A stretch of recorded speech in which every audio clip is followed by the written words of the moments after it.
Two master builders, separated by an ocean, once drew the same blueprint. This is the architectural DNA of civilizations that never met. By the end of our journey, you will see the ancient world through a new lens, one that reveals a stunning common language written in stone and space. Why would cultures with no possible contact build the same pyramids, design the same arches, and plan the same sacred cities? What does this hidden blueprint say about who we are? When you look at a monument, whose story do you think it is really telling? Architecture has a hidden grammar, a set of rules written not in words but in weight and space. Think of it as a kind of architectural DNA. Just as our biological code dictates the form of a hand or an eye, this cultural blueprint shapes the foundational logic of our structures. It is the deep pattern behind the choices every civilization makes, from the stone they quarry to the way they orient a temple toward the sun. This DNA is not about copying a specific style, like Gothic arches or Greek columns spreading from a single source. We are looking at something far more profound, the parallel invention of core principles by people who never exchanged a single idea. When a society faces the universal challenge of creating shelter, organizing sacred space, or projecting power, they are working with the same raw materials, a human body, a landscape, and the relentless pull of gravity. Their solutions, though dressed in different cultural skins, often share the same skeletal structure. Anthropologists like Stephen Shannon describe this process as cultural evolution. Just as different species might independently evolve wings for flight, different cultures evolve similar architectural forms to meet similar needs. So what are these universal needs, and what are the unbreakable physical laws that guide our hands? To find the first strand of this DNA, we must return to our very first impulse, to create a space of safety from the open sky. The sun sets behind the Great Pyramid of Giza, casting a geometric shadow across the desert that seems to anchor the earth to the sky. Thousands of miles away, across an ocean no one had yet crossed, the same angular silhouette once cut against the Mexican highlands at Teotihuacan. This is the pyramid, architecture's most striking case of convergent evolution. It is not a design that traveled, but a shape that was independently discovered, again and again, because it is the undeniable answer to a fundamental engineering question. How do you build something immensely tall and enduring with only simple tools and human labor? The answer is written in the law of gravity itself. You stack. You create a wide, stable base, and you build inward as you rise. The pyramid is the product of pure structural logic, the most efficient way to transform stone into a permanent mountain. Yet its purpose was always more than mere stability. In Egypt, it was a colossal tomb, a ramp for the pharaoh's spirit to ascend to the realm of the stars. In Mesoamerica, it was a towering temple platform, a stage for rituals that connected priests with the gods. In both worlds, it represented a sacred mountain, the axis where heaven met earth. This pattern repeats in places many forget. The Nubian kings of Kush built steep, elegant pyramids along the Nile, south of Egypt. In ancient China, pyramidal burial mounds for early emperors rise from the plains. The form seems to whisper a universal language of ascent and permanence. Does something in our psyche recognize this simple, powerful shape as inherently significant, as a bridge between the human and the divine? The pyramid answers the question of mass, but to create space within that mass, to frame a doorway or support a ceiling, ancient builders had to solve a riddle of force and counterforce. This leads us from the solid mountain to the elegant, empty arch. That simple, powerful shape of the pyramid is a statement of mass, a declaration of permanence made against the sky. But to create not just a solid form, but an empty one, to frame a doorway or span a river, ancient builders faced a more delicate puzzle. How do you hold up a heavy ceiling when all you have are stacks of stone? The answer emerged in a curve, an architectural leap so elegant it feels like a magic trick. This is the triumph of the arch. Look at the soaring grandeur of a Roman aqueduct, its repeated arcs marching across a valley like a procession of stone rainbows. Now shift your gaze to a Mayan palace doorway in the Yucatan, its opening capped by a stepped, inverted V of perfectly balanced stones. They look different, yet they are solving the same fundamental problem, a problem dictated by gravity. Both are ingenious methods to turn downward force into outward thrust, channeling the immense weight above down through the sides of the opening. The Romans perfected what is called the true arch, a semicircle of wedge-shaped stones called voussoirs, all pressing against each other. The final stone, the keystone, locks the entire structure into a state of perfect tension and compression. It is a self-supporting system of pure physics. Centuries earlier and worlds apart, other cultures arrived at a different yet equally clever solution. The corbelled arch seen in the monumental Lion Gate of Mycenaean Greece, in the sophisticated cities of the ancient Indus Valley, and across the Mayan world, works on a staggered principle. Each horizontal stone block is laid so it extends slightly inward over the one below, until the two sides meet at the top. It is a staircase turned on its head, creating a stable, triangular void. Engineering historians note that while the true arch is more efficient for wider spans, both designs represent a profound understanding of load distribution. They are different dialects of the same structural language.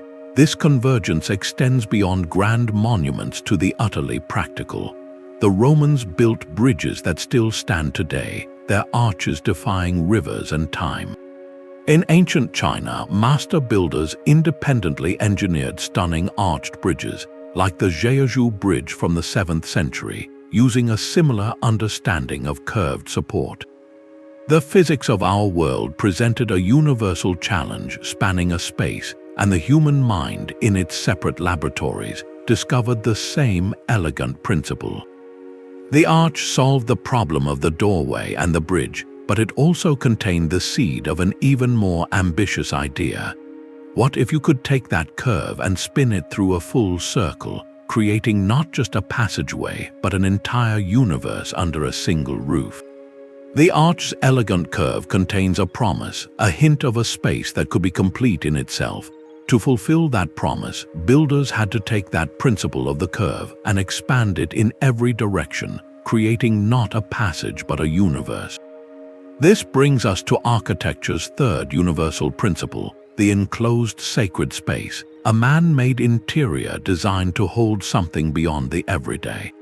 Step inside the Pantheon in Rome. Your eyes are drawn irresistibly upward, past the ring of coffered stone, to the open eye at the dome's summit. Sunlight pours through that single opening, a solid beam that sweeps across the marble floor like a celestial clock hand.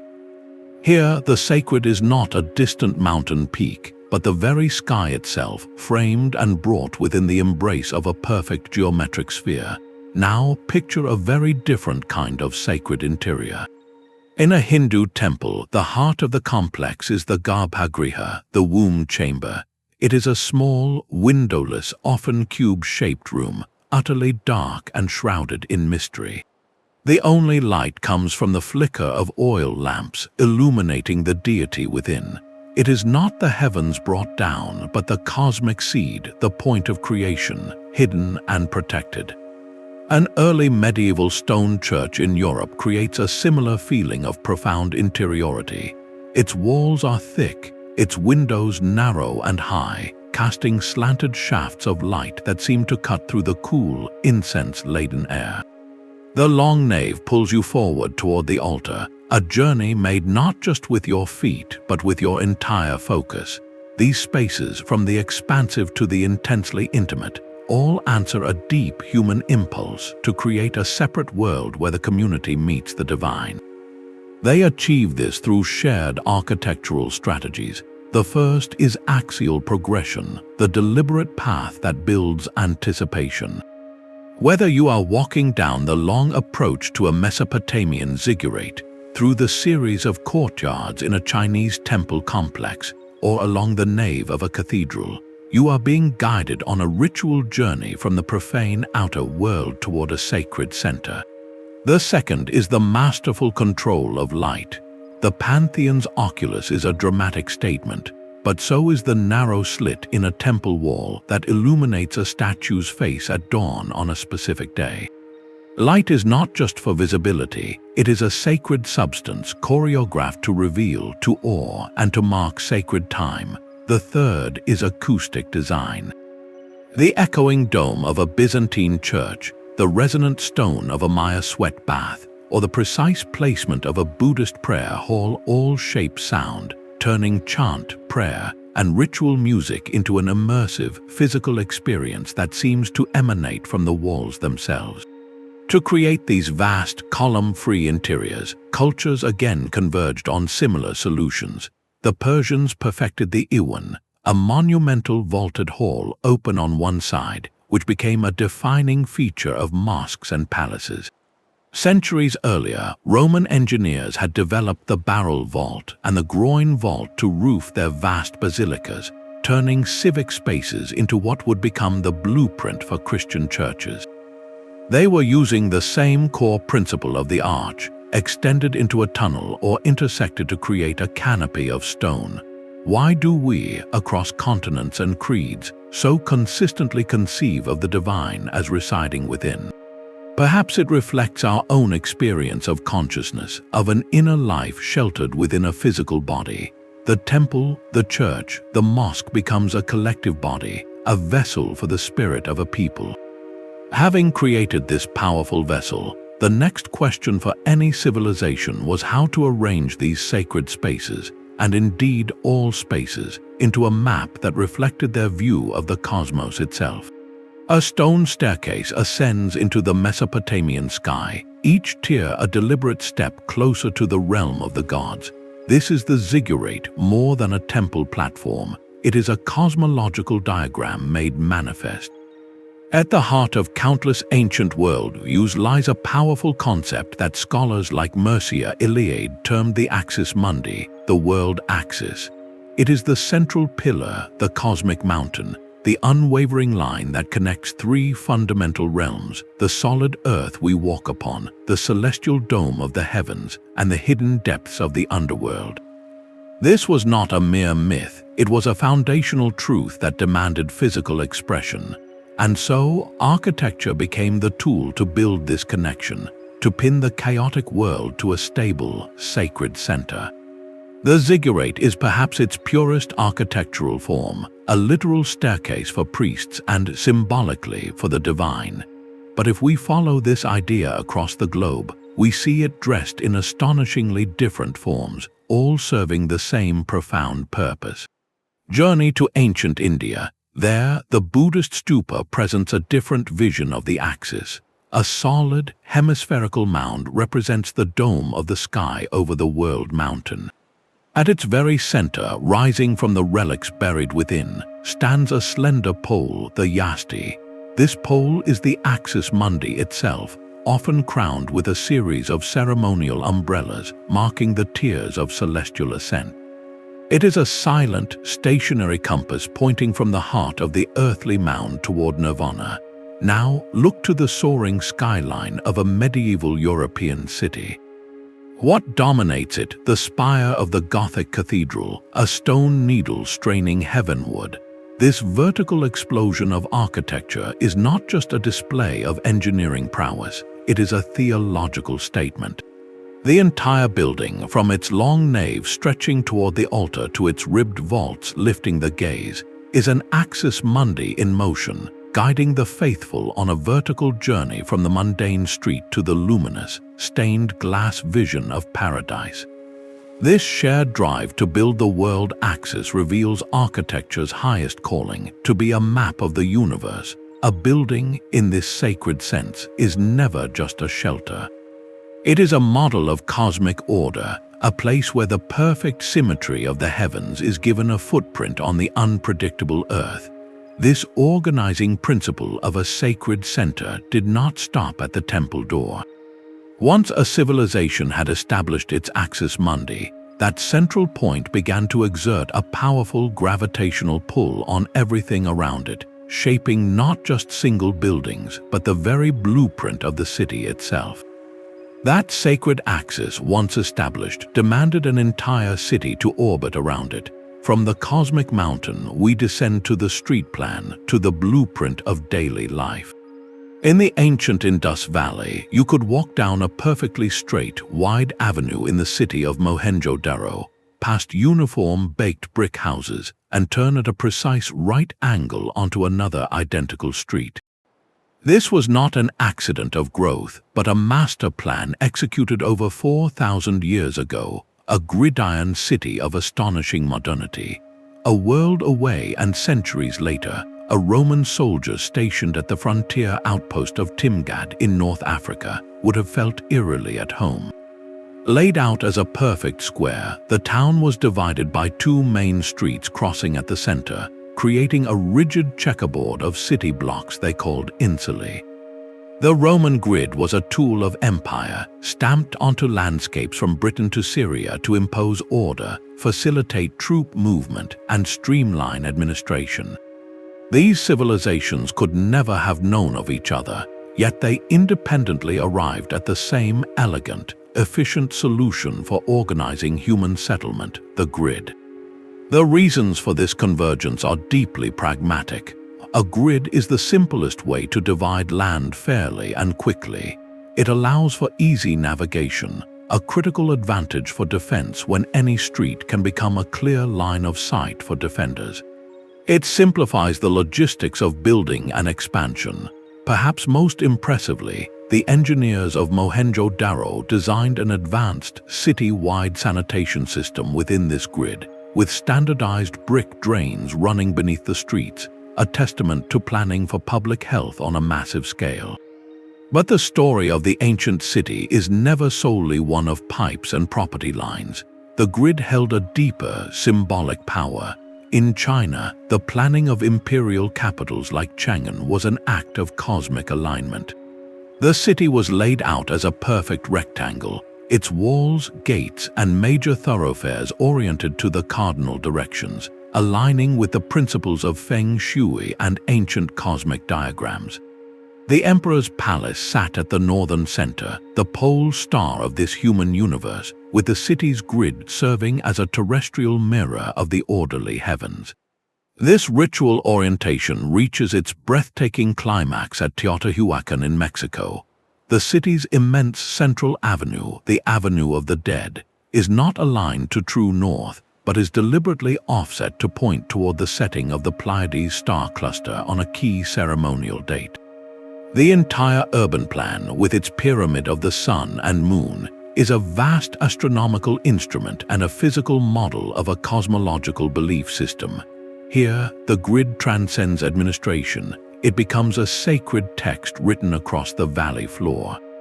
This reveals the dual strand in our architectural DNA, one utterly pragmatic, born from the needs of administration, defense, and commerce, and the other profoundly symbolic, a desperate, beautiful attempt to imprint a perfect, divine order onto the beautiful chaos of the living world.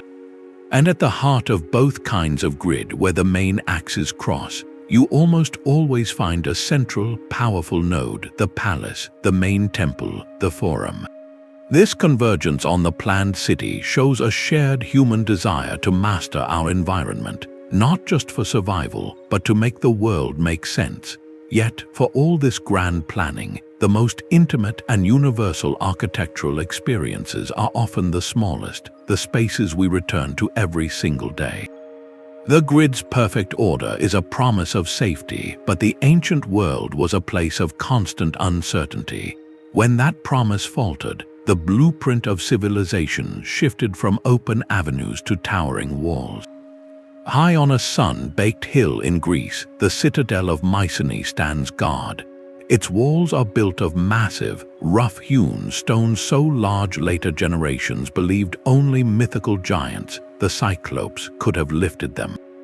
This was not just a fortress, it was a statement. From this commanding height, rulers could see approaching friends or foes for miles, while everyone in the valley below would look up each day and be reminded of where ultimate power and protection resided.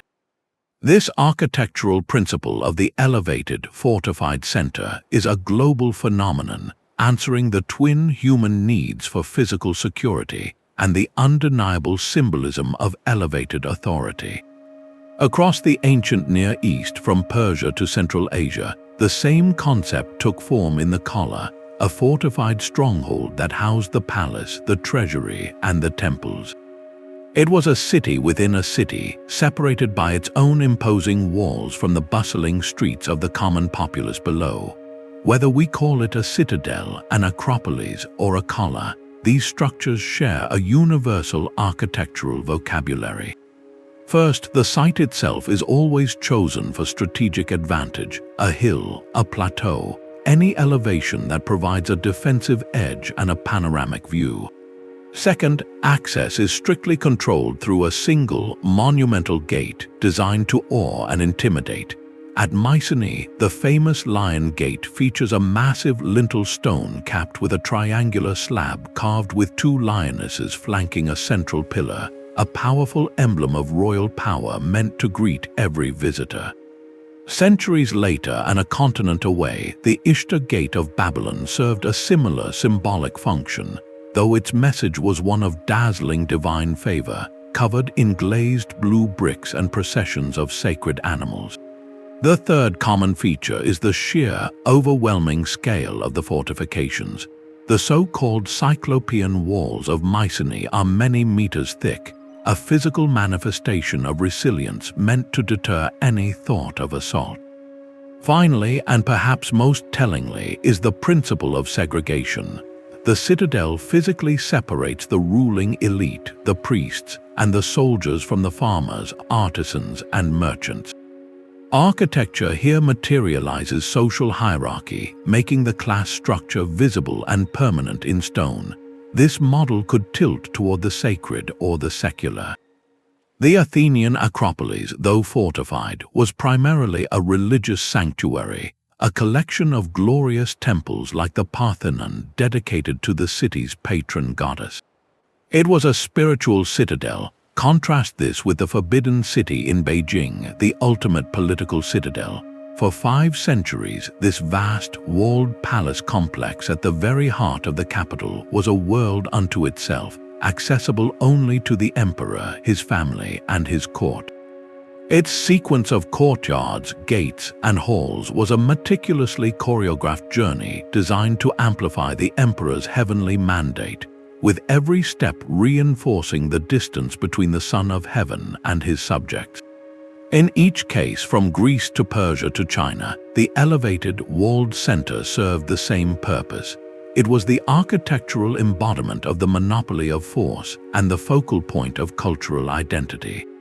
It declared that safety, authority, and often the favor of the gods flowed from a single, protected source. This grand expression of power in stone, however, finds a quiet echo in the most personal of spaces, the design of the family home, where the same principles of boundary, hierarchy, and security play out on a human scale. From the soaring citadel, we come down to earth, to the ground where families cook, sleep, and tell stories. Here, in the most intimate of spaces, the architectural DNA expresses itself with a quiet, profound clarity. Consider a simple, rounded form rising from the landscape. In Neolithic Britain, a roundhouse was built with a ring of timber posts, its walls woven from wattle and daub and crowned by a conical roof of thatch. In the rocky fields of Ireland, you might find a clachon, a beehive hut built entirely from dry, stacked stone, each course carefully corbelled inward to form a snug, waterproof dome. Travel to southern Africa, and the same circular silhouette appears in the rendezvous, its walls of mud or stone supporting a roof of grass thatch. These are not copies of one another, but echoes, a global chorus singing the same simple, brilliant tune. The circular hut is a masterpiece of vernacular logic. Its shape emerges naturally from the materials at hand, flexible poles or manageable stones, and from the most basic of human needs. A circle is the most efficient way to enclose space with a given length of wall. It is structurally stable, distributing forces evenly, and at its very center, you will almost always find the heart of the home, the hearth. This central fire pit does more than cook food and provide warmth. It organizes life. Family members naturally arrange themselves around it, facing one another, fostering conversation and a shared communal focus. The circular plan is the architecture of the circle itself, of equality and unity around a vital, glowing core. But as families grow and societies become more complex, that open circle begins to turn inward upon itself.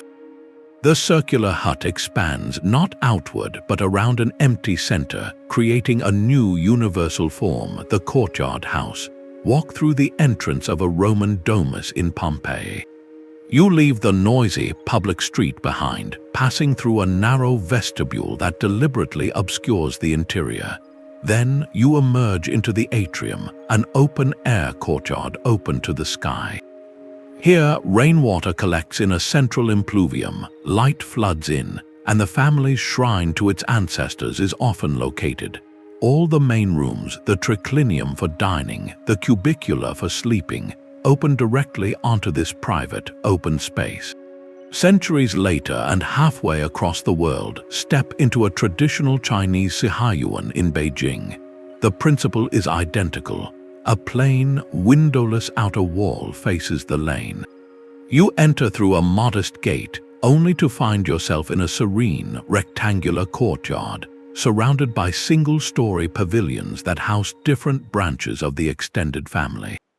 The courtyard is the family's outdoor living room, a place for children to play, for elders to sit in the sun, for everyone to gather under the moon. This same inward-focused blueprint appears in the sophisticated brick homes of the Indus Valley cities, built around central courtyards that provided light and air, and in the traditional Mediterranean and Middle Eastern homes that use the courtyard as a cool, shaded retreat from the harsh sun. The courtyard house represents a different strand of the domestic DNA, one shaped by the needs of privacy, security, and climate. It creates a clear boundary between the chaos of the public world and the ordered sanctuary of private life. By turning all windows and doors inward, it offers security and seclusion for the family unit, and it is a brilliant climate control device creating its own microclimate. The open court acts as a light well and a thermal chimney, drawing cool air through the surrounding rooms in hot climates, while in cooler regions it can trap sunlight and provide a sheltered outdoor space. These two forms, the circular hut and the rectangular courtyard house, are the fundamental patterns of domestic life. One gathers around a central fire, the other organizes around a central void. One is extroverted, focused on the communal circle, the other introverted, focused on the private family. They show us that our deepest architectural choices, even for something as simple as a home, are never just about shelter. They are physical manifestations of how we structure our families, how we relate to our community, and how we negotiate with our environment.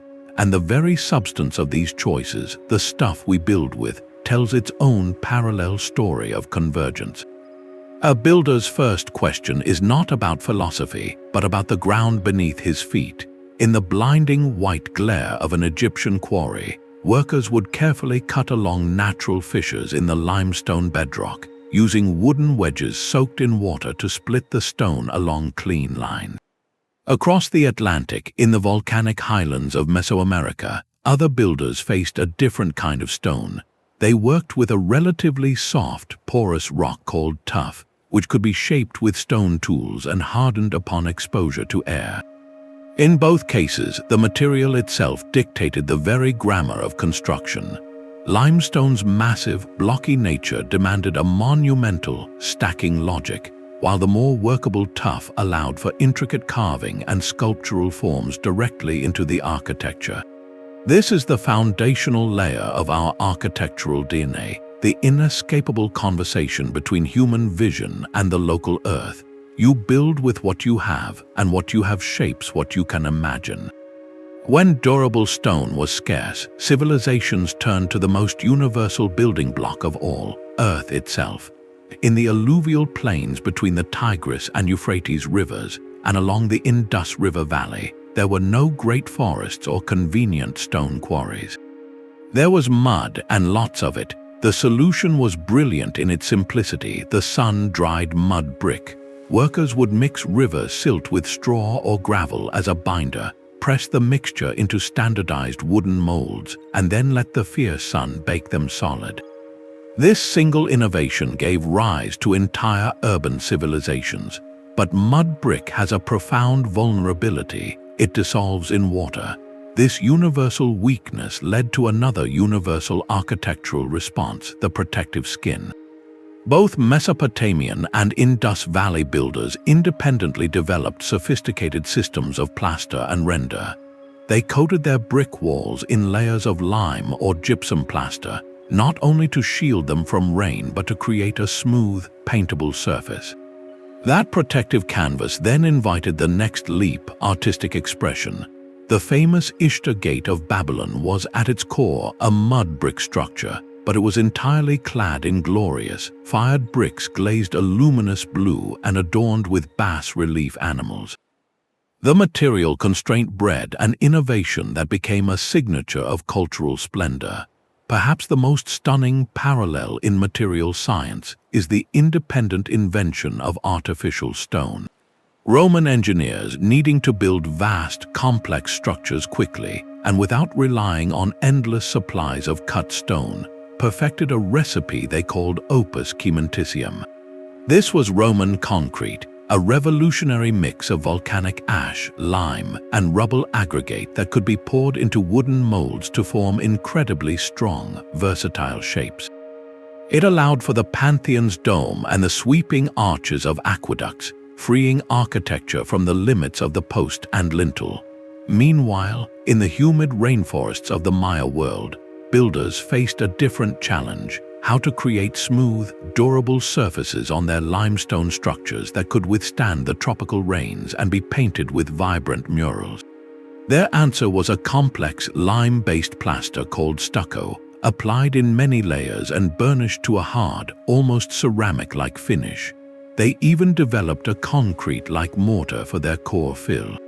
Both cultures, one around the Mediterranean and one in the Americas, arrived at the same fundamental idea: to create a synthetic, moldable building material that could transcend the limits of natural stone.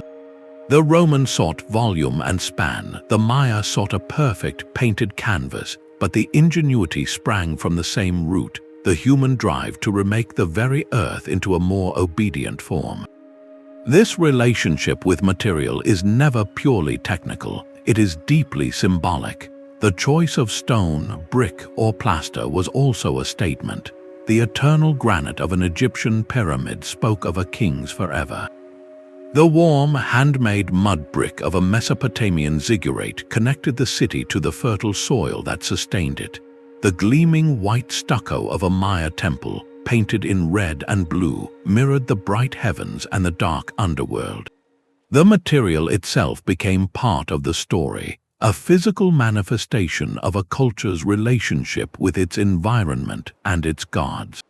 It reminds us that the architectural DNA we have been tracing is not some abstract set of ideas floating in the air.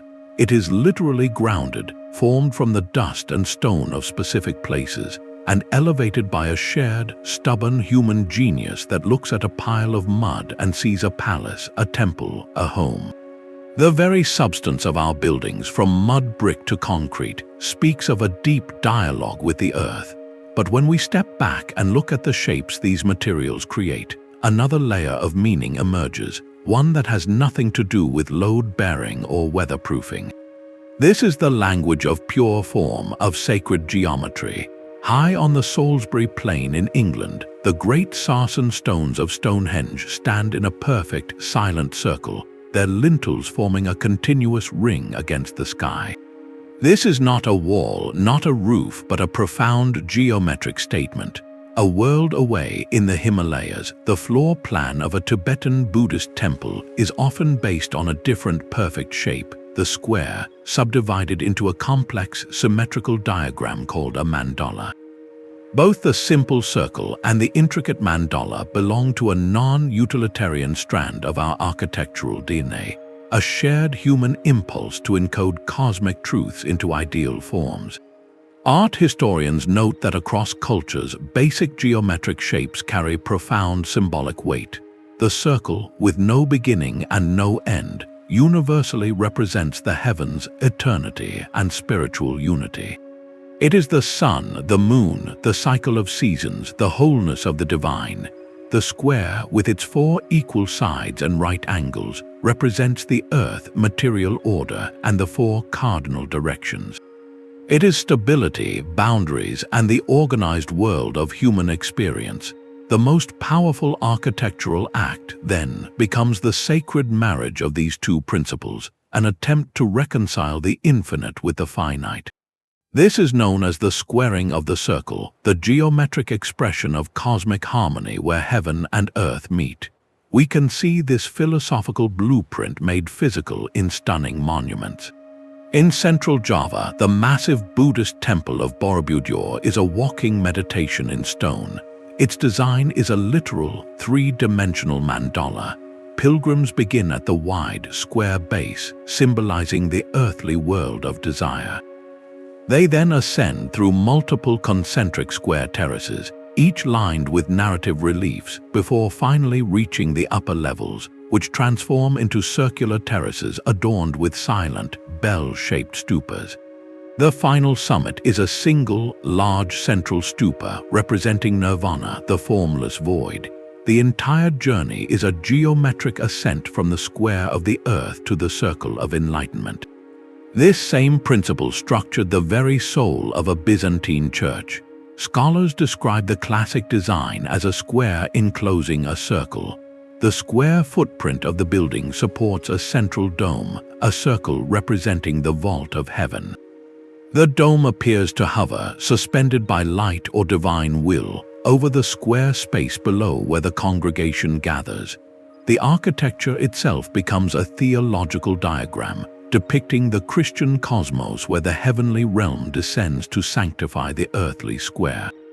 Even the intricate tilework and mosaics within these spaces often radiate in circular patterns from a central point, visually dissolving the corners of the room into a vision of celestial unity. This drive to square the circle reveals architecture's highest purpose, to be a meditation on universal order. It is an attempt to build a model of a perfect, balanced cosmos, a place where the chaos of nature and human life is temporarily resolved into perfect symmetry and proportion.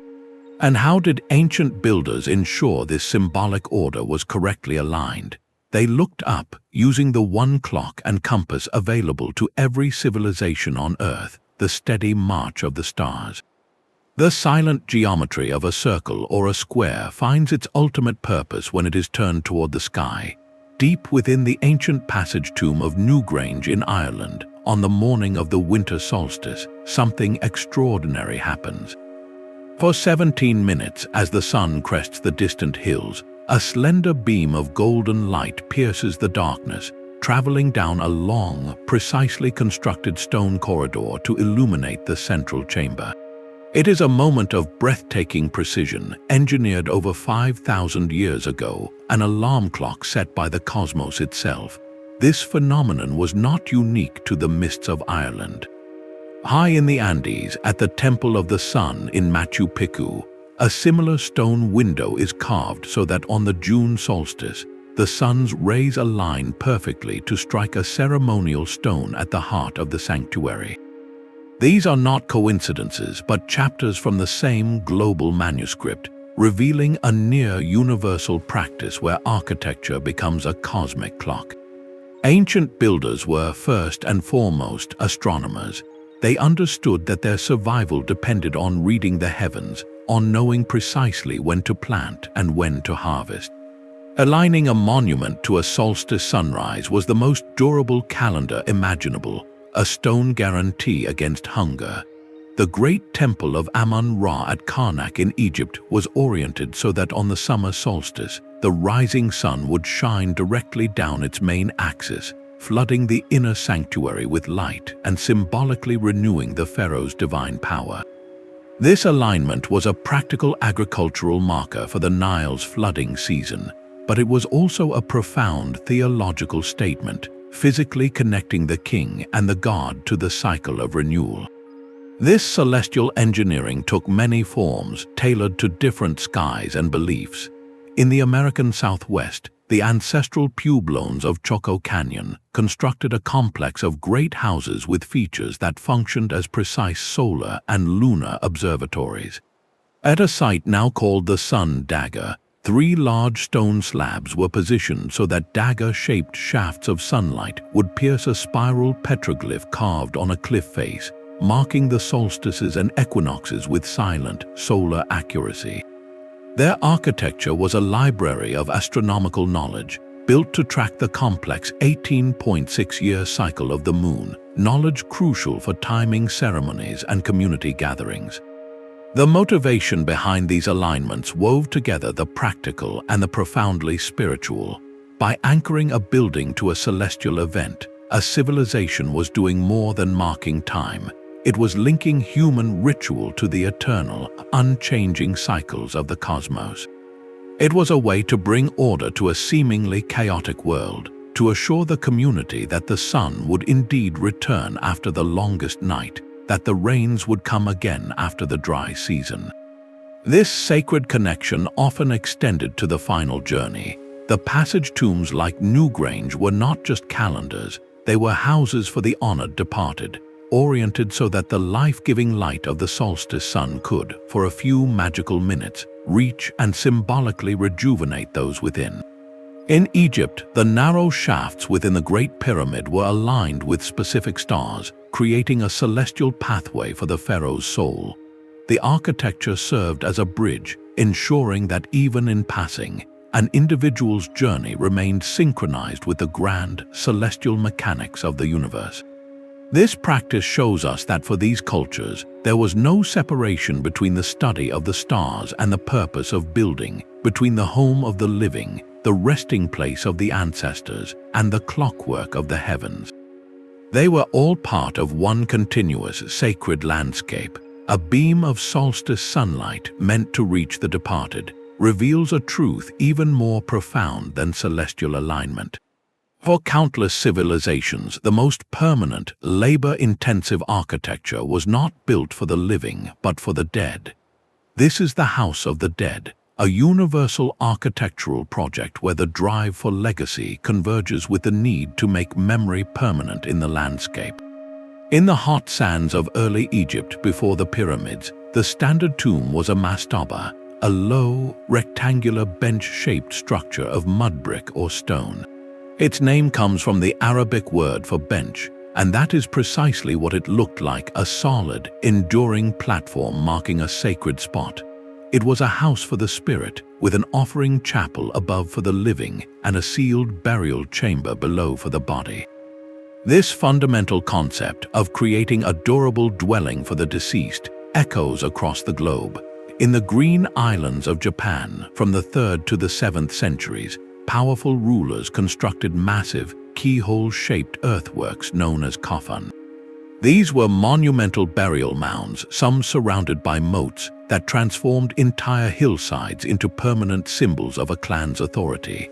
They were not hidden but displayed, dominating the horizon as a constant reminder of lineage and power.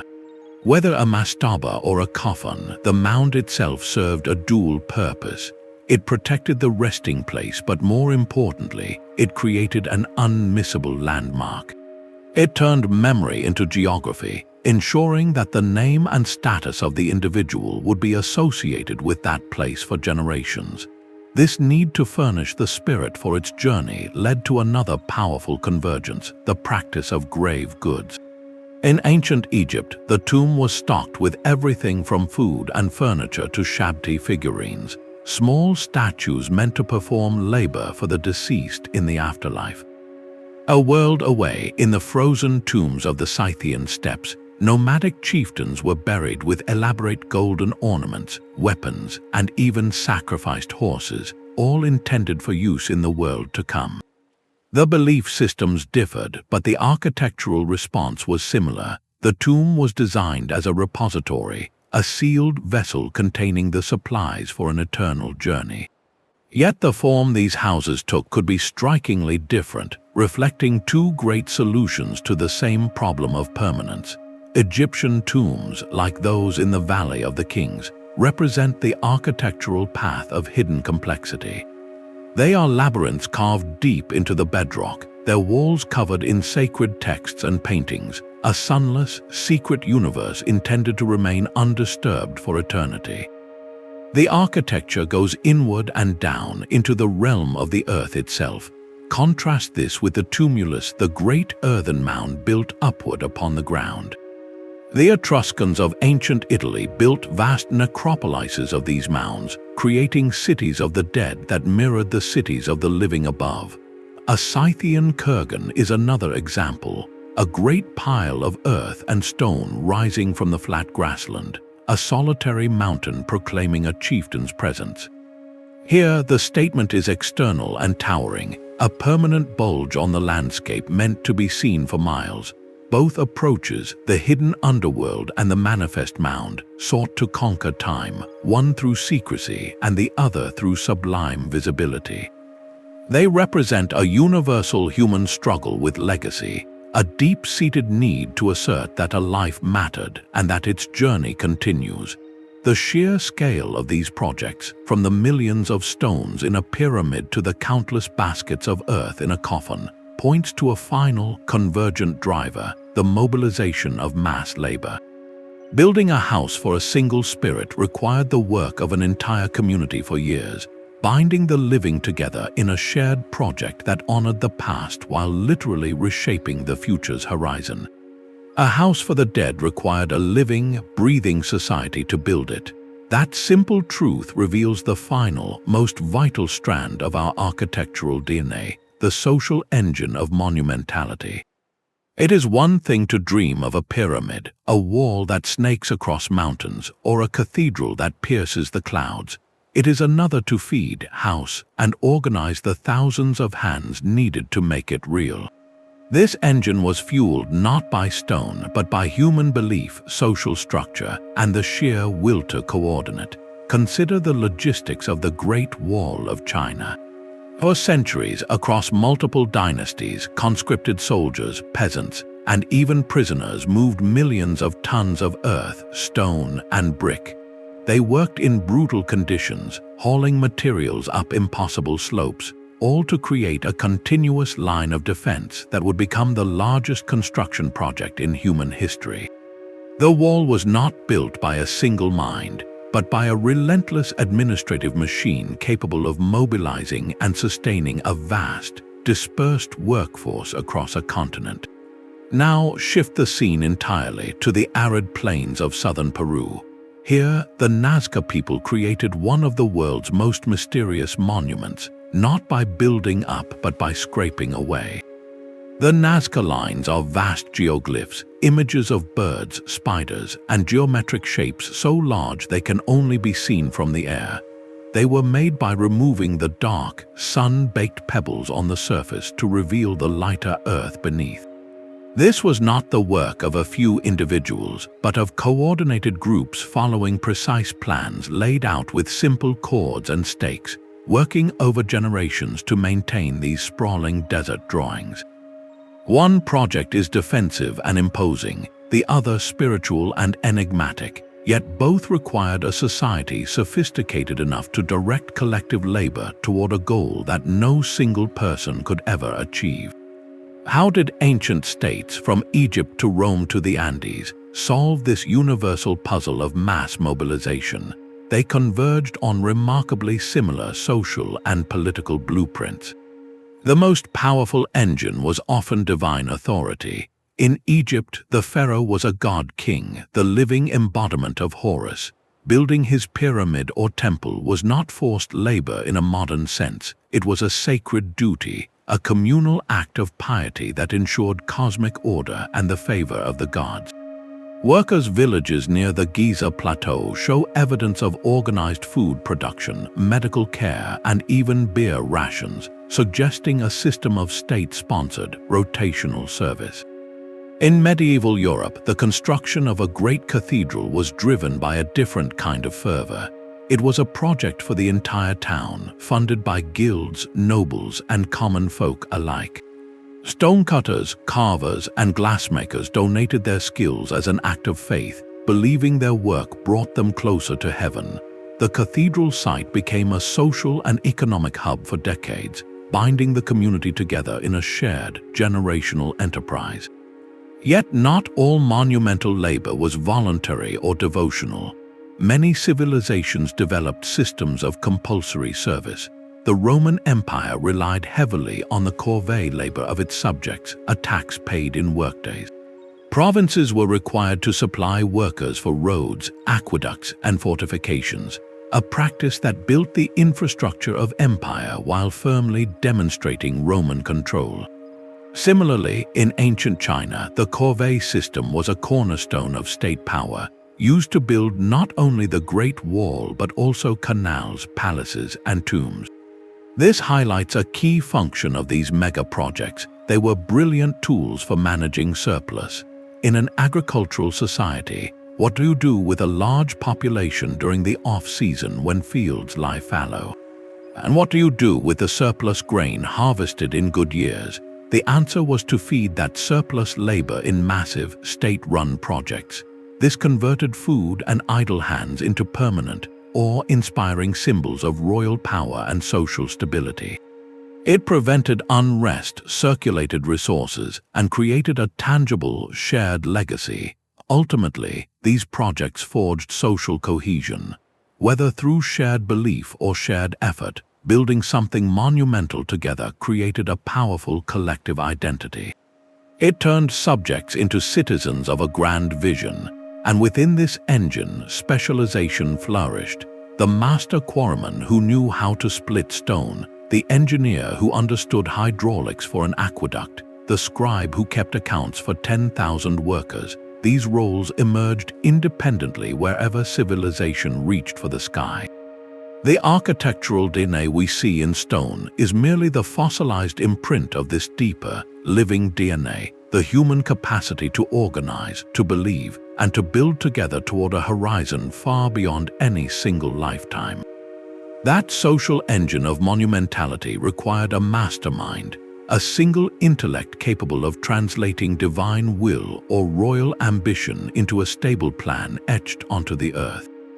In the court of the pharaoh Djoser, over 4,600 years ago, such a man existed. His name was Imhotep, a title that itself reveals his multifaceted genius, meaning he who comes in peace. Imhotep was not merely an overseer, he was the chancellor to the king, the high priest of the sun god Ra, a physician and an astronomer.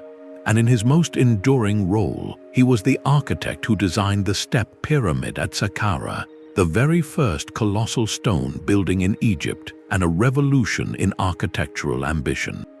He was the archetype of a figure who appears again and again across the ancient world, the master builder who wove together the roles of priest, scientist, and artist, holding the secret keys to a sacred geometry believed to structure the cosmos itself. Centuries later and a continent away, another master builder stood in a dusty yard, studying a tracing floor marked with complex geometric diagrams. He was a master mason of a Gothic cathedral, his name lost to us, but his legacy etched in the soaring vaults of Chartres or Amiens. Like Imhotep, he was more than a craftsman, he was a keeper of secrets. His knowledge encompassed the divine proportions of sacred geometry, the precise mathematics of load and thrust that allowed stone to defy gravity, and the ritual significance of every orientation and measurement. He was an engineer, a theologian, and an artist, all rolled into one. This convergence of roles was no accident. To build for the gods, one had to understand the language of the gods, a language written in numbers, stars, and perfect ratios. In ancient India, this principle was formalized into a complete science called Vastu Shastra. The master builder here was the Esthapati, a figure who was simultaneously architect, priest, and astrologer. His first act was not to draw a plan, but to perform a ritual of cosmic alignment, determining the exact placement of a building based on celestial bodies and terrestrial energies. The Esthapati held that the universe and the human body were built on the same harmonic principles, and a temple or a home must mirror this microcosm. His blueprints were based on a sacred grid called the Vastu Purusha Mandala, a geometric diagram that assigned different deities and aspects of life to specific squares. The building's proportions, the depth of its foundations, even the timing of its construction, all followed this encoded spiritual mathematics, meant to align human dwelling with universal order and bring prosperity and peace. This secret knowledge was far too precious to be written down in common ledgers. Its lifeblood was the master-apprentice relationship, a chain of whispered wisdom and practiced hands that stretched across generations. In the lodges of medieval European cathedral builders, knowledge was protected within guilds. A young boy would enter as an apprentice, spending years performing menial tasks while absorbing the fundamentals of stone cutting and geometry. After perhaps 7 years, he could become a journeyman, traveling to different sites to learn from other masters. Only after creating a masterpiece of his own design would he be judged worthy of the title of Master Mason, gaining access to the guild's most guarded secrets of design and stress calculation. An identical system thrived in Japan, where the art of traditional wooden temple carpentry, using no nails and relying on incredibly complex joinery, was passed down through familial lines or within strict schools. The master carpenter, or Torio, held scrolls of secret diagrams and formulas for creating structures that could withstand earthquakes for centuries. He taught through observation and correction, ensuring that the intuitive feel for wood and balance was absorbed as deeply as the technical rule. This created a powerful, self-perpetuating lineage. Because knowledge was transmitted personally and practically, styles and techniques evolved slowly, like a language changing its accent over centuries, even in complete isolation. A Romanesque arch evolved into a Gothic pointed arch, not because a new idea swept Europe, but because generations of masons experimented incrementally, passing on what worked. The same happened with the sloping walls or batter of Egyptian pyramids or Mesopotamian temples, a technique refined over centuries of trial, error, and whispered advice. The guiding star for all these traditions was the pursuit of harmonic ratios, numbers believed to be inherently pleasing to the eye and, more importantly, to the divine. The Greek concept of the golden ratio was famously used in the Parthenon. Indian Esthapatis used precise fractional relationships. Medieval masons employed the ratios of musical harmonies, like the octave or the fifth, in their floor plans, believing they were building a stone hymn to God. This was not mere decoration. It was the core belief that by embedding the mathematical order of the cosmos into a building, one could attract the blessing and presence of the divine. The master builder was therefore a mediator, standing between the chaos of the material world and the perfect order of the heavens, using secret knowledge to build a bridge between them. The master builder's secret diagrams were attempts to capture a perfect, silent music in stone. This brings us to a tantalizing question: is there a universal language of beauty, a mathematical code woven into the world that our eyes instinctively recognize? The most famous candidate is the golden ratio, approximately 1.618 to 1. It is found in the spiral of a nautilus shell, the arrangement of seeds in a sunflower, and famously, in the proportions of the Parthenon's facade. The idea is seductive that the Greeks encoded this divine proportion, which they called the golden section, into their temples to achieve an ideal, timeless harmony. This notion seems to gain even more mystery when we look across the Atlantic.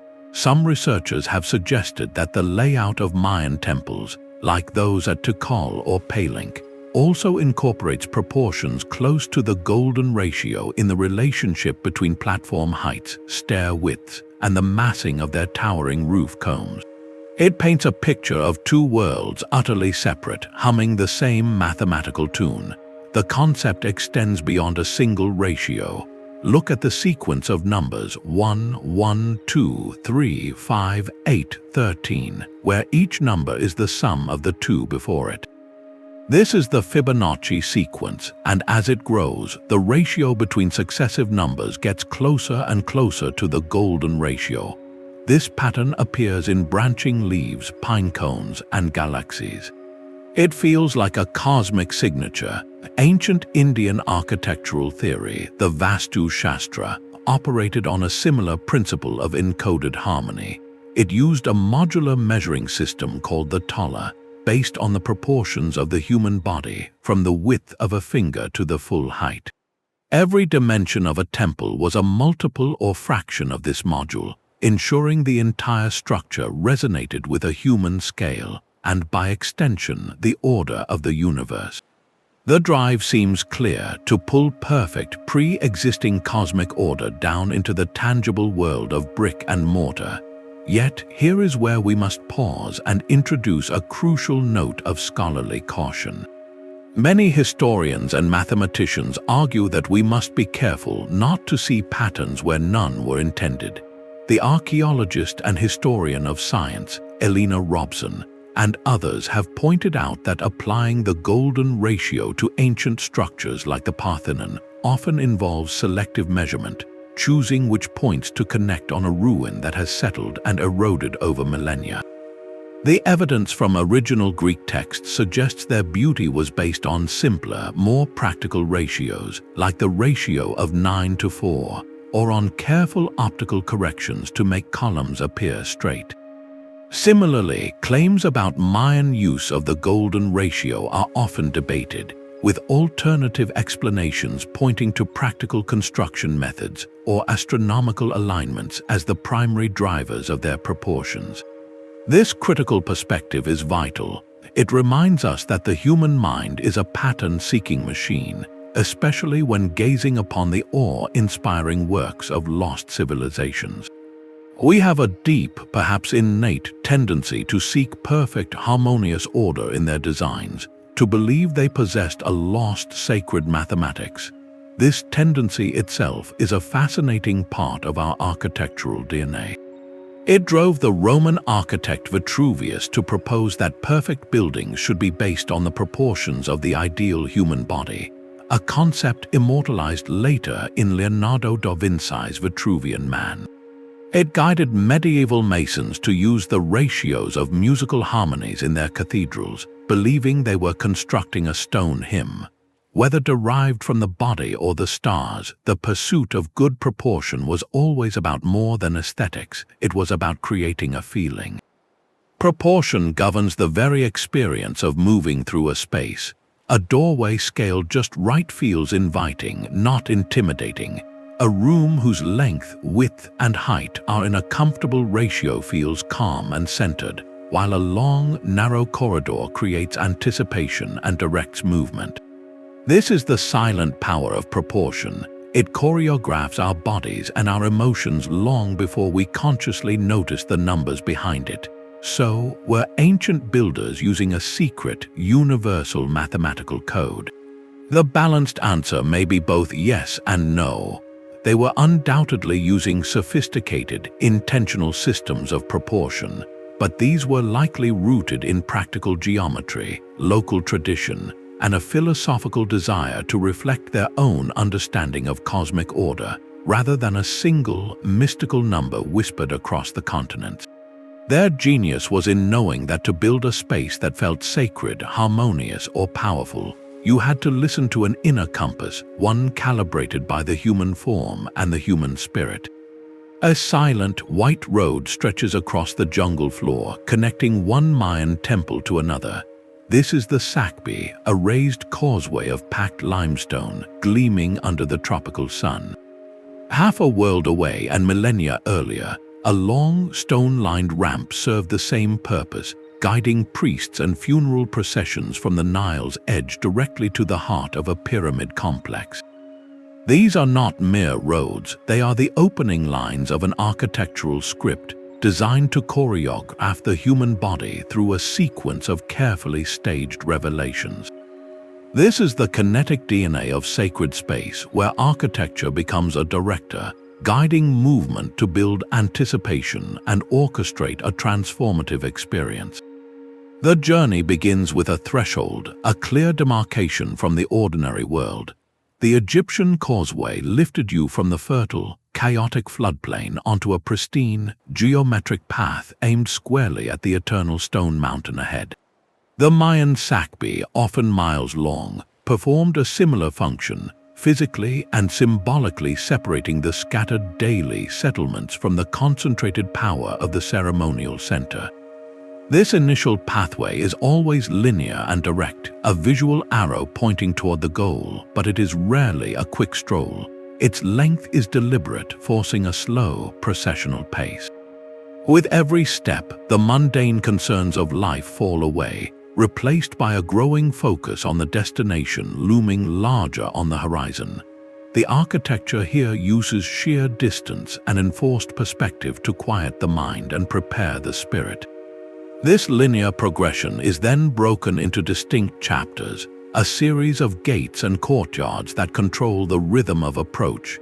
In a sprawling Hindu temple complex in southern India, like the Meenakshi temple, the pilgrim does not simply walk into the main shrine. They pass through a succession of towering gateways or gopurams, each one more elaborately carved than the last. After each gate, they enter a vast courtyard, a place to pause, circumambulate, and witness others in worship before moving toward the next, slightly more sacred enclosure. This creates a rhythmic pulse of compression and release, of passing through a threshold into an open space over and over, each cycle bringing you closer to the heart of the mystery. The Christian tradition of the Stations of the Cross encodes this same kinetic principle into the very walls of a church. A worshipper does not simply look at the altar, they physically move along a prescribed path, pausing at 14 sequential images or sculptures that depict the final journey of Jesus. Each station is a small architectural event, a niche or a plaque that structures the ritual into a bodily narrative of empathy and reflection, making the story something walked through, not just heard. The final act of this architectural choreography is almost always vertical, a climb that demands effort and symbolizes ascent. The steep, narrow stairway leading up the side of a Mesoamerican pyramid is a potent example. Each step is high, requiring the climber to lift their body with intention, their gaze fixed on the stairs before them, unable to see the summit until the very last moment. The climb is physically demanding, mimicking the struggle of spiritual ascent. The breath shortens, the heart pounds, all mundane thoughts are burned away by pure physical exertion. Then at the top, the world suddenly opens. The climber emerges onto a small, sacred platform high above the forest canopy, the domain of priests and gods. The reward for the arduous climb is a breathtaking panorama and proximity to the divine. This vertical climax is the ultimate revelation, a visual and spiritual payoff meticulously staged by the architecture below. The pathway scripted the journey, the gates built the anticipation, and the final ascent delivered the transformative spectacle, uniting the body's movement with the mind's awakening. In this way, stone and space wrote the instructions for transcendence, a performance where every culture, in its own voice, directed the same sacred play. The final step of that sacred climb is a surrender to darkness, a waiting for the light. Deep within the domed chamber of a Mycenaean Tholos tomb, the air is cool and still, heavy with the scent of earth and ancient stone. The only sound is your own breath echoing against the corbelled walls that rise into a perfect, invisible dome above you. Then, at a precise moment, perhaps at dawn on the equinox, a slender beam of sunlight finds its way through the narrow entrance passage, a corridor built like a telescope. It pierces the absolute dark, a single, brilliant blade of gold that strikes a specific spot on the far wall, or perhaps a carved symbol on the floor. For a few minutes, the chamber is not a tomb, but an observatory, a place where the boundary between this world and the next is dissolved by a ray of celestial fire. This deliberate, dramatic use of light is a language spoken by builders across the ages, a way to make the intangible divine feel present and active within a space. It is the architectural manipulation of illumination and shadow to shape not just vision but belief. Contrast that single, searching beam with an experience from 1,000 years later. Step inside Chartres Cathedral on a sunny afternoon. Here, light does not cut, it floods. It pours through walls that are not solid, but are vast, intricate membranes of colored glass. The stone skeleton of the building seems to disappear, replaced by a luminous tapestry of ruby reds, sapphire blues, and emerald greens. Scenes from scripture glow with an inner light, and the very air seems thick with color. You are not just in a building, you are inside a jewel, a vision of the heavenly Jerusalem made manifest. The Gothic architects did not merely install windows, they dissolved walls to capture and transform sunlight into a theology of grace. The light here is not a pinpoint revelation, but an all-encompassing immersion, a metaphor for the pervasive presence of God. From the pinpoint to the panoramic, cultures have consistently treated light as a sacred substance to be choreographed. In the Pantheon in Rome, the great oculus at the summit of the dome is a perfect, open eye to the heavens. Throughout the day, the beam of sunlight it emits travels like a slow, celestial clock hand across the marble floor and up the walls, illuminating different niches and statues. On a rainy day, it becomes a column of falling rain, a connection to the elements. This moving sun spot makes the cosmos a participant in the architecture, a constant, dynamic reminder that the temple is a microcosm of the ordered universe. Centuries earlier, Roman engineers had already mastered the principle of the clerestory, a high wall of windows above the main colonnades in their basilicas. This allowed light to wash down from above, illuminating the vast interior without the need for lower, vulnerable windows. Gothic builders would later take this principle to its breathtaking extreme, replacing the high Roman walls with more and more glass, supported by flying buttresses, until the structure became a cage for captured light. This language of light has many dialects. In the radiant palaces and tombs of Mughal India, such as the Taj Mahal, architects used intricately carved marble screens called jarli. These are not solid barriers but permeable veils. Sunlight passes through their geometric or floral patterns, casting ever-shifting lacework shadows on the floors and walls. The light is broken, softened, and patterned, creating an atmosphere of serene, filtered beauty that cools the space and invites contemplation. It is a dance of purity and pattern, where light itself becomes an ornament. Similarly, in traditional Japanese architecture, the shoji screen, made of translucent paper over a wooden grid, diffuses the harsh sunlight into a gentle, even glow, creating rooms filled with a soft, shadowless light that feels calm and balanced. Why this global obsession with directing sunlight? Because light is the ultimate metaphor. Across cultures, it universally represents the divine, truth, knowledge, and enlightenment. To control light in a sacred space is to stage the arrival of the sacred. The Mycenaean beam marked a sacred time and perhaps illuminated the journey of a spirit. The stained glass of Chartres taught biblical stories to an illiterate populace through luminous pictures. The Pantheon's oculus celebrated the rational order of the Roman cosmos. The jolly screen symbolized the filtering of divine truth into the human world. In each case, light is the actor and the architecture is the stage director. The manipulation of shadow is just as important, for darkness defines the light. The profound dark of the Tholos tomb makes that single beam miraculous. The shadowy aisles of a cathedral make the radiant choir seem like a destination. Architects understood that by sculpting with emptiness and shadow, they could give light its form and its meaning. This shared language reveals a profound human intuition that to experience the sacred, we must first be led through a carefully orchestrated landscape of darkness and revelation, where the very atmosphere is charged with intention. A single clap at the base of the Mayan pyramid of Kukulkan does not return as an echo, but as the piercing, artificial chirp of the sacred Quetzal bird. This is no accident of stone, but a whisper from the architects, a hint that they were designing for the ear as carefully as for the eye. Across the ancient world, from booming tombs to whispering galleries, we find a subtle, powerful strand of our architectural DNA, the intentional sculpting of sound to shape spiritual experience. Sometimes these acoustic wonders were a happy byproduct of a space designed for other reasons, the way a long, stone corridor naturally amplifies footsteps into a procession.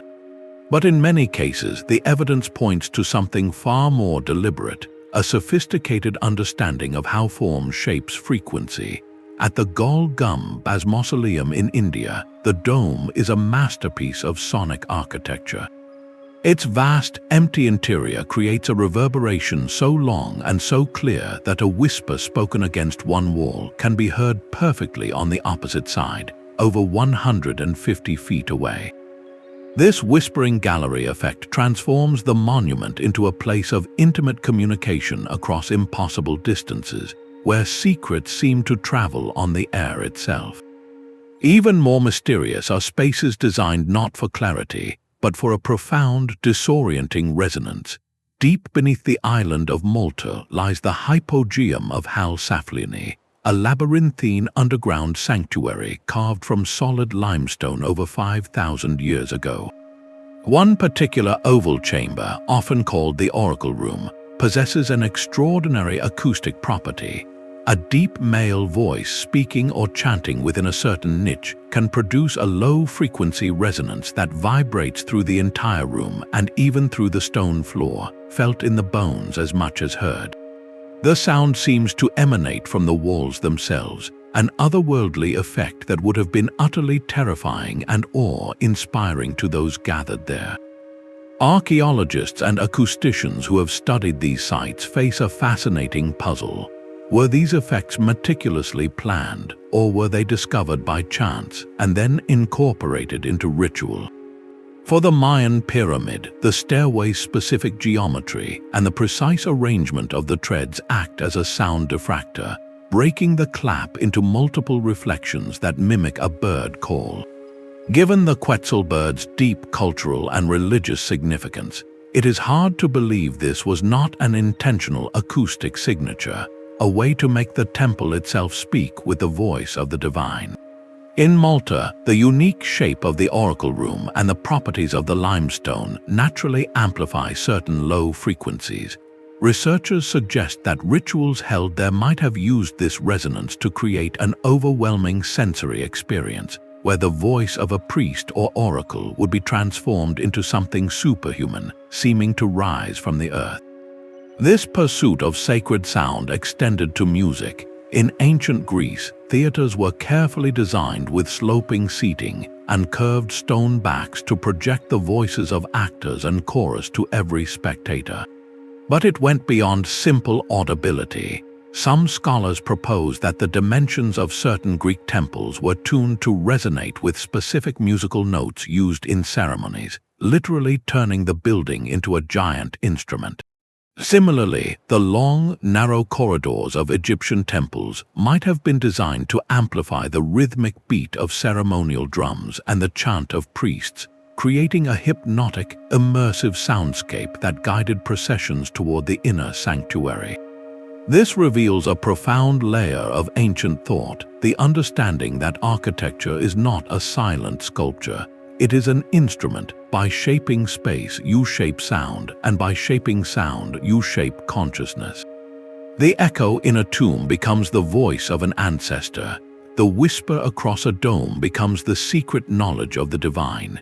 The deep resonance in an underground chamber becomes the tremor of the Earth Mother. It was a technology of awe, using physics to orchestrate emotion and belief. In this acoustic layer of our architectural DNA, we see civilizations converging on a shared insight that to create a truly sacred experience, you must engage all the senses, building not just a place to see, but a space to hear, to feel, and to be transformed by the invisible vibrations of the world they made. That sacred sound, designed to unify and transform, could only exist within a space that was clearly defined and protected. From the resonant chamber, we step outside onto a windswept parapet looking out over an endless, undulating landscape of stone. This is the Great Wall of China, not a single structure but a sprawling network of walls, watchtowers, and garrison forts that stitches itself across mountain ridges and valleys like the seam of a continent. Its scale is almost beyond comprehension, a project of such sustained ambition that it became the literal edge of a world, a statement in stone and rammed earth that declared, here civilization ends and the unknown begins. This impulse to draw a definitive line across the earth is a powerful strand of our architectural DNA, one born not from a desire to connect, but from a profound need to separate. It appears in the rolling green hills of the British Isles as Offa's Dyke, a massive linear earthwork and ditch stretching from sea to sea, built by an Anglo-Saxon king to mark the frontier between his kingdom of Mercia and the Welsh kingdoms to the west. It emerges again in the misty borderlands of southern Scandinavia as the Danevirke, a system of walls, trenches, and fortified gates that for centuries protected the Danish realm from the south. These are not mere fences, they are monumental linear fortifications, political concepts made brutally, permanently physical. They represent a border mindset etched into the very skin of the earth. What universal pressures drive societies to undertake such backbreaking, generation-spanning labor? The most immediate driver is often a tangible fear, the threat of nomadic or rival incursions from beyond the frontier. For Imperial China, the northern steppes were a constant source of anxiety, a place from which mounted warriors could strike with terrifying speed. The wall was a psychological and physical barrier meant to slow cavalry, channel movement through controlled gates, and serve as an elevated highway for the rapid deployment of Imperial troops. It transformed an open, ambiguous border into a hard, defensible line.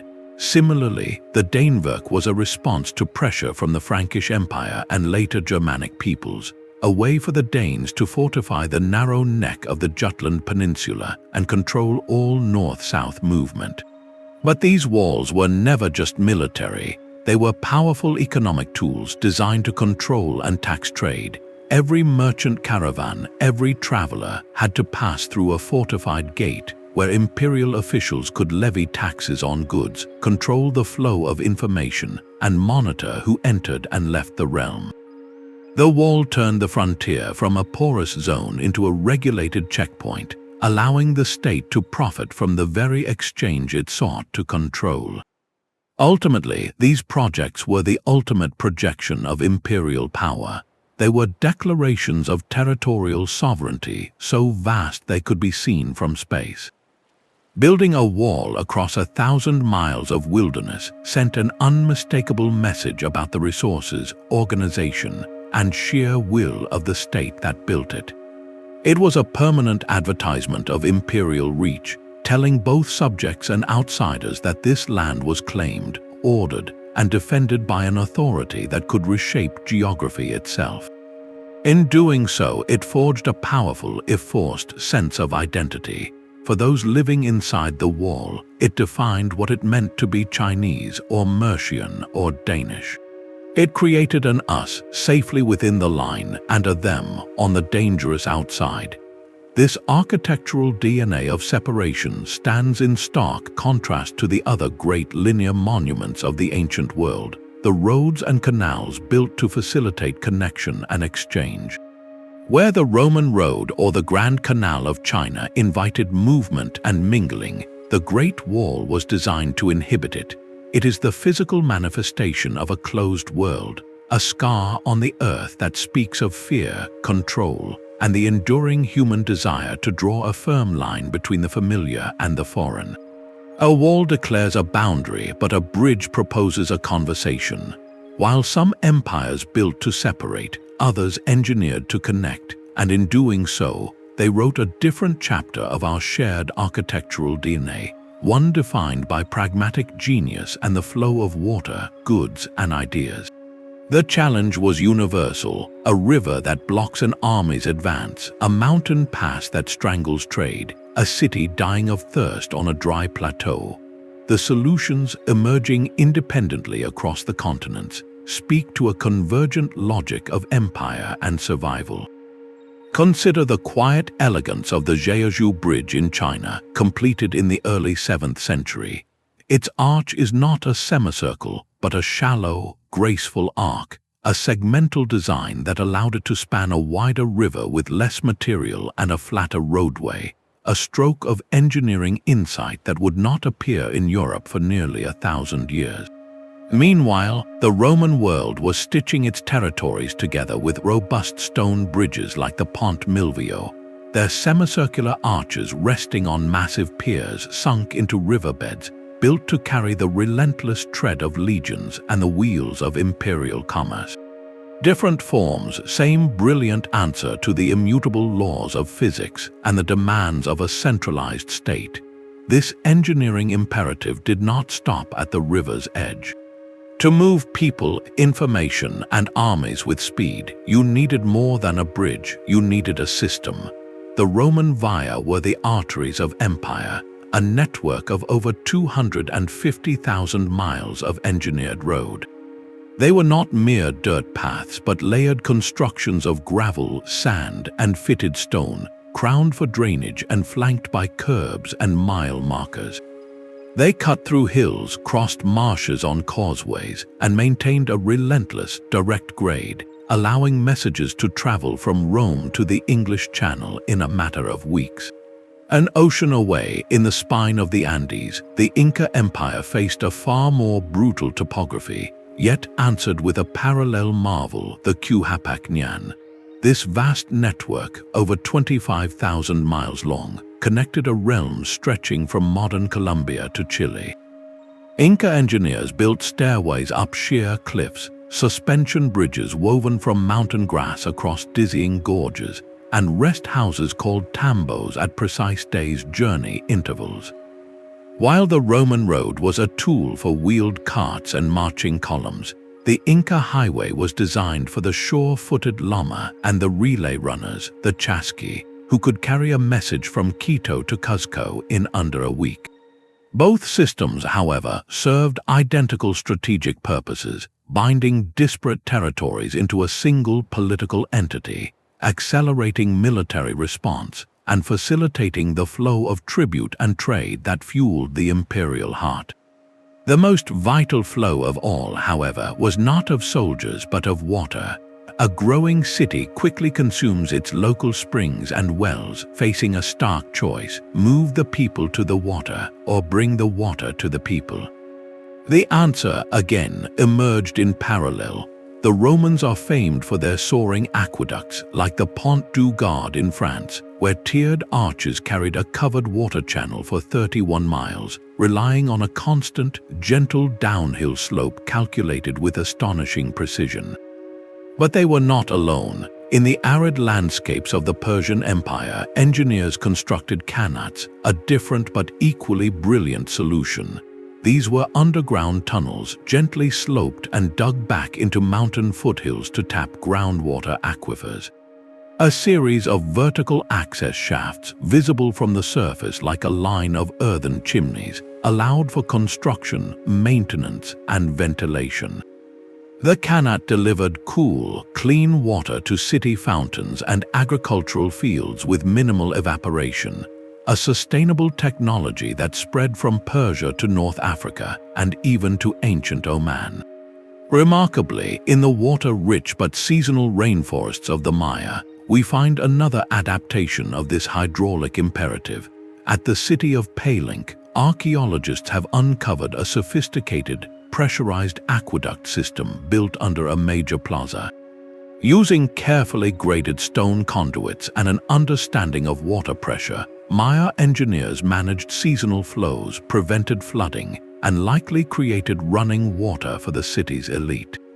Whether through the aerial arc of a Roman aqueduct, the subterranean genius of the Persian Khanate, or the engineered streams of Palenque, these civilizations converged on a truth that controlling water was the ultimate act of civic power and public health, turning a scattered settlement into a lasting metropolis. This triad of bridges, roads, and aqueducts forms the pragmatic core of our architectural DNA, proving that when faced with the concrete obstacles of geography and demography, the human mind, in isolation, often draws the same blueprint for connection. Stone and concrete seem to promise a story that will last forever, but there is another, quieter story written in materials that breathe, bend, and eventually return to the earth. The great wooden hall of a Japanese shrine, its fresh cedar pillars gleaming in the forest light, stands not as a relic of 1,000 years ago, but as a perfect replica built just 20 years ago, destined to be replaced again in another generation. This is the Eyes Jingu, the grand shrine of eyes, where the central sanctuaries have been ritually dismantled and rebuilt on adjacent sites every 20 years for over 13 centuries. The practice is called Shikinen Sengu, and it embodies a philosophy in direct opposition to the pyramid builders of Egypt. Where the pharaohs sought to conquer time with mountains of granite, the Japanese shrine keepers accept time's flow, choosing renewal over permanence. The material itself tells the tale. Wood is alive. It expands and contracts with the seasons. It is vulnerable to fire and decay, and it requires constant care. To build in wood, as the ancient Japanese master carpenters did with such breathtaking skill, is to enter into a partnership with impermanence. The architecture is not a frozen moment, but a living cycle, a repeated act of faith that the divine presence, housed in a sacred mirror, can be gracefully transferred from an old shrine to a new, identical one. The knowledge is preserved not in a static building, but in the hands of the craftsmen who pass down the exact techniques and proportions, ensuring the form remains eternally new. This embrace of the ephemeral reaches its most dynamic expression not in a forest but on the open steppe. Picture the horizon of 13th century Central Asia not dotted with castles, but with a city of white felt tents stretching as far as the eye can see. This was the Ordo, the mobile palace of a Mongol Khan. For the empire of Genghis Khan and his successors, power was not projected from a fixed capital of stone, but from a portable metropolis that could move with the seasons, the herds, and the military campaigns. The Great Tent, or Jur, often misnamed a yurt, was a masterpiece of lightweight engineering. Its circular lattice wall and radiating roof poles created a sturdy, spacious, and warm dwelling that could be dismantled, loaded onto carts, and reassembled in a new location in a matter of hours. A Khan's court would consist of hundreds of these tents, arranged in a precise order reflecting the social hierarchy, with the ruler's grand pavilion at the center. Their walls of felt and canvas were often lined with magnificent silks and furs, turning the interior into a mobile treasure chest of plunder and diplomacy. This was architecture as strategy. It allowed the Mongol leadership to administer a continent-spanning empire without being tied to one vulnerable spot, to appear with overwhelming force where least expected, and to literally bring the symbols of their authority, the tents themselves, to every corner of their realm. The contrast with the stone citadels of Europe or the walled cities of China could not be more stark. One culture built to outlast the ages, the other to move with them. Yet for all their differences, these approaches served profoundly similar human needs. The stone temple of Karnak and the wooden shrine at Eyes both house the divine. One does so by creating an eternal vessel, the other by perpetually renewing a pure vessel. The Egyptian pyramid and the Mongol Ordo both project ultimate power.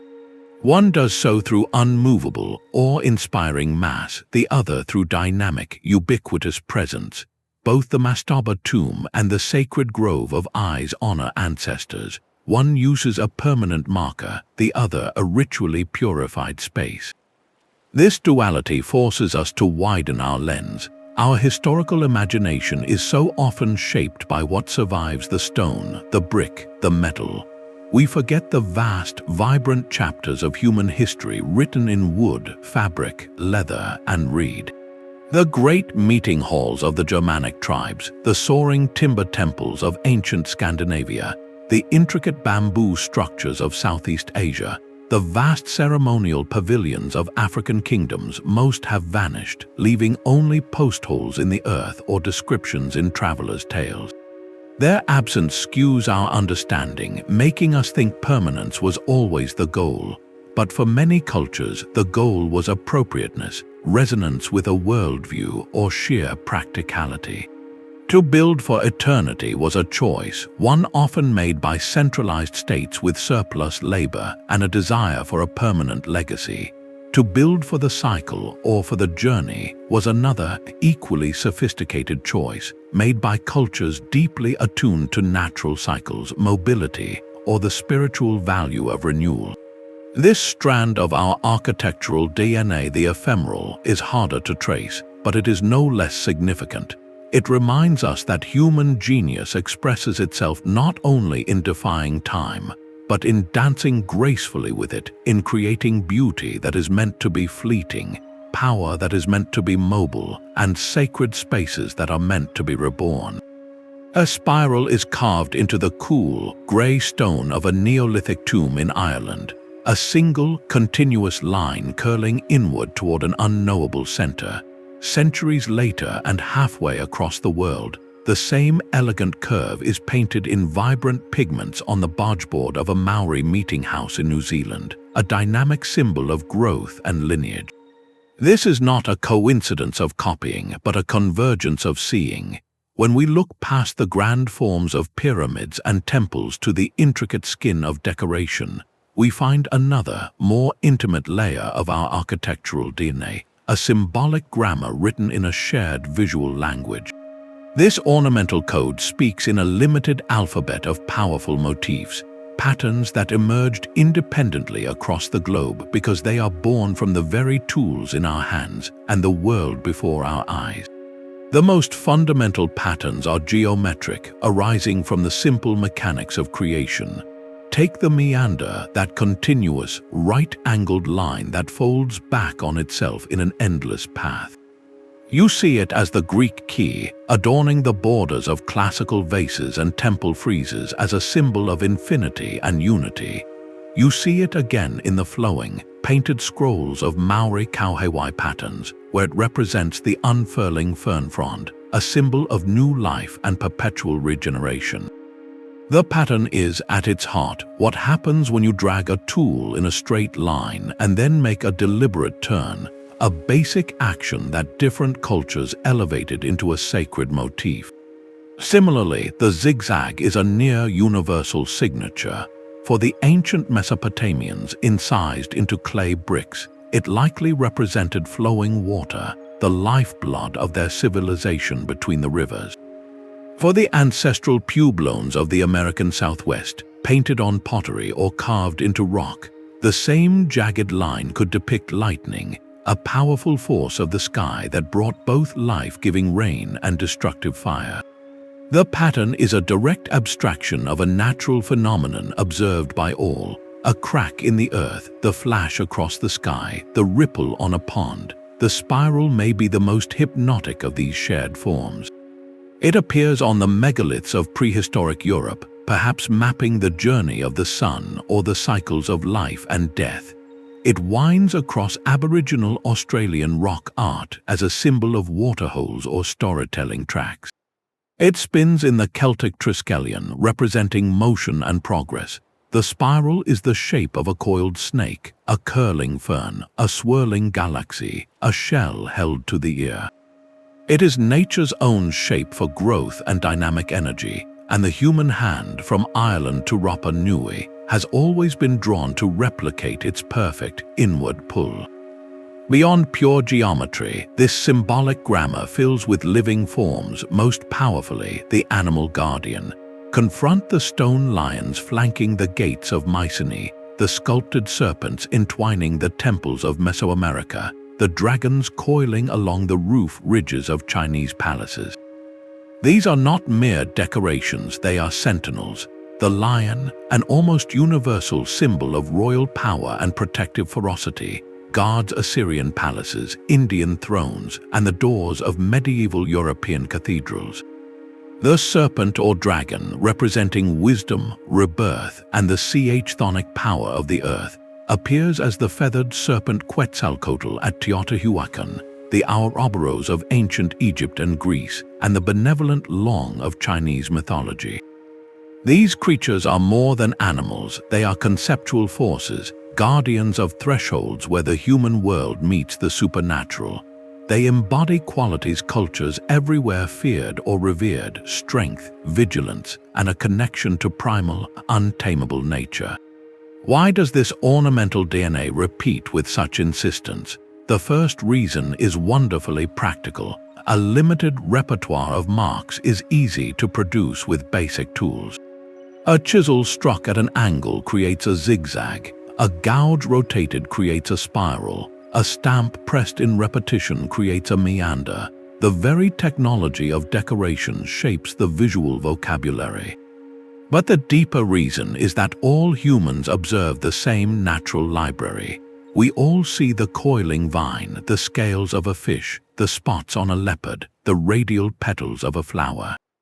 We abstract these patterns into symbols, a process cognitive scientists call pareidolia, our innate tendency to find meaningful forms in random shapes. This ornamental language then becomes a carrier of story and belief.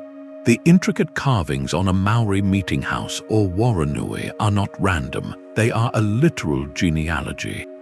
The painted kauhewai patterns on the rafters represent the forest canopy, connecting the building to Tain Mahuta, god of the forest. The carved figures along the wall are named ancestors, their intertwined bodies forming the very structure of the house. To be inside is to be within the embrace of the tribe's lineage. Similarly, every vine scroll on a Corinthian capital, every lotus blossom on an Egyptian column, every thunderbolt on a Buddhist stupa is a silent word in a story about the world's origin, structure, and meaning.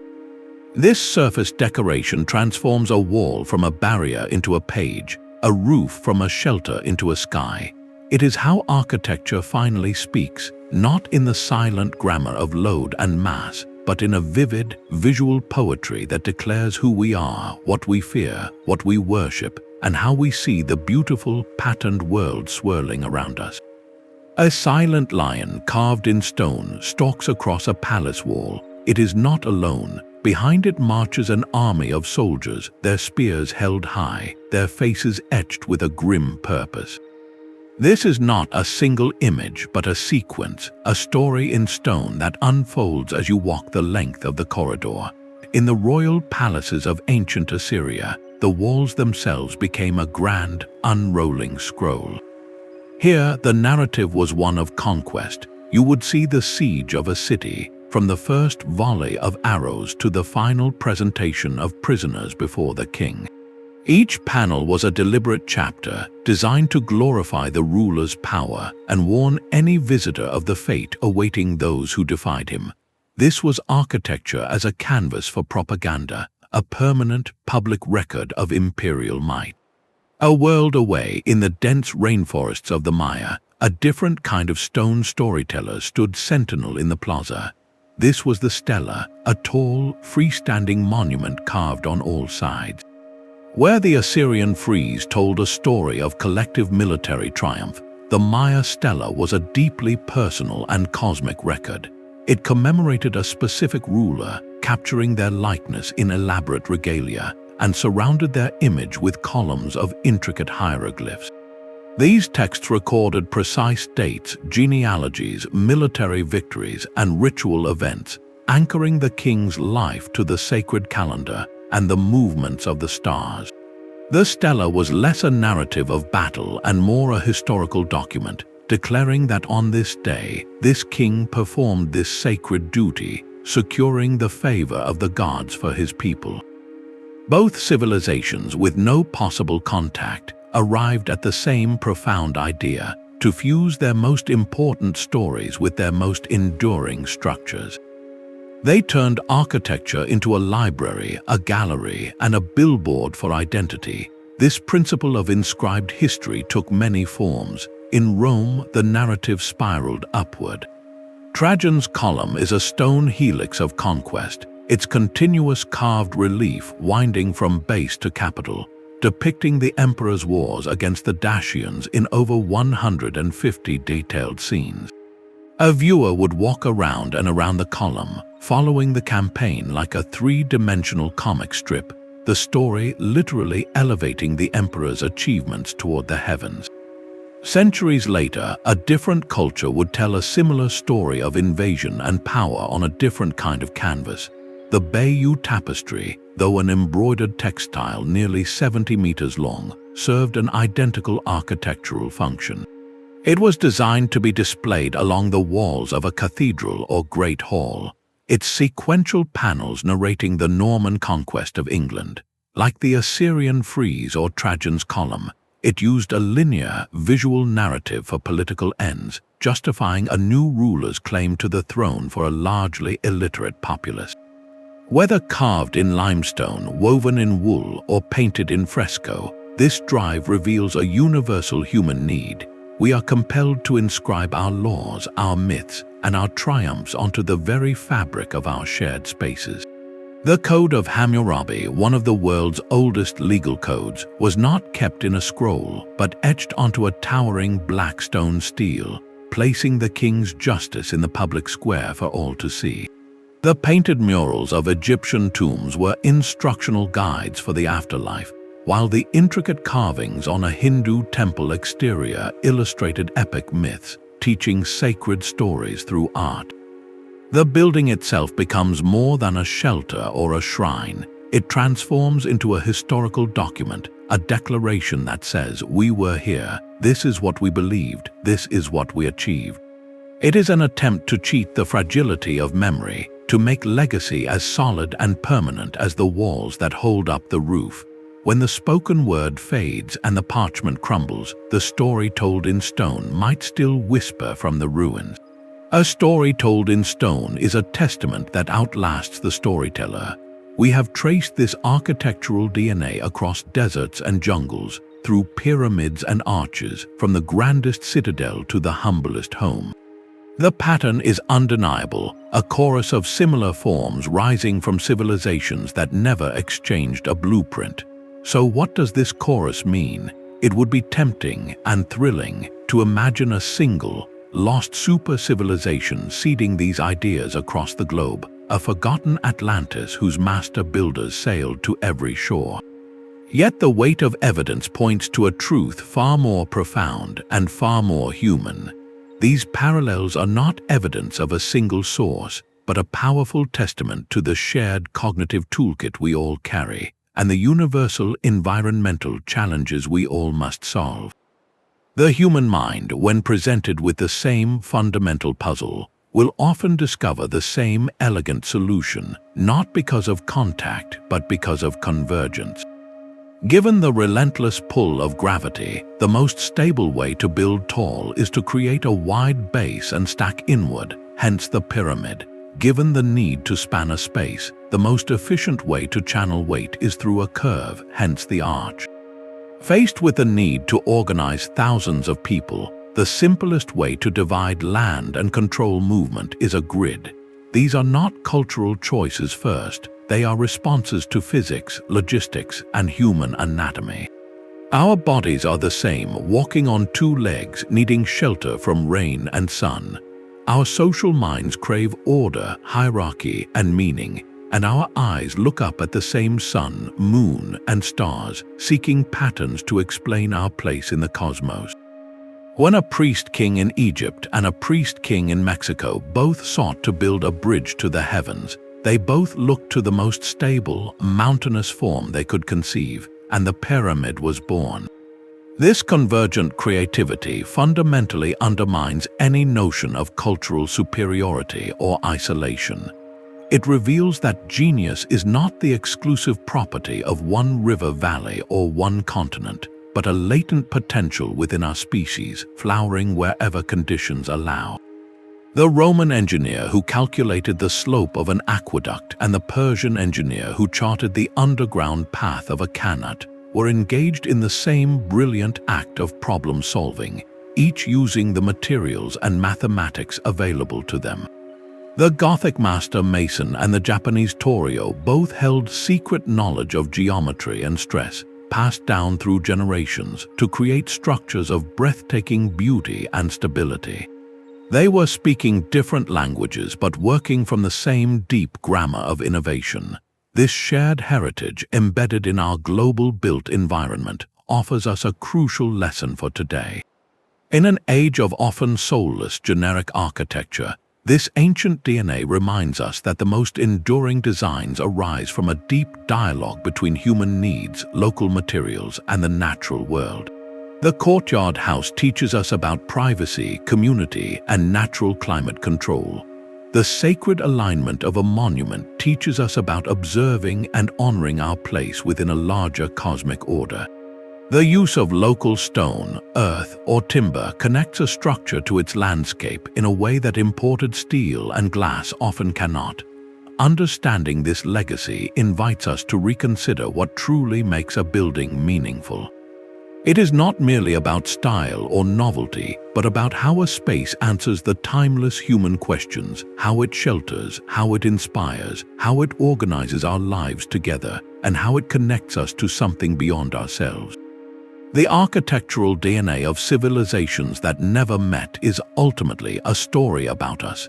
It tells of a shared human journey, a common set of tools and dreams, written in the most permanent ink we have ever devised, the very shape of our world. The story told in stone is ultimately a story about ourselves. As we have journeyed from the pyramids of Giza to the temples of Ankara, from Roman aqueducts to the high roads of the Inca, a stunning pattern emerges from the silence of the ruins. The architectural DNA of civilizations that never met reveals a common blueprint written not by a single hand, but by the universal human experience.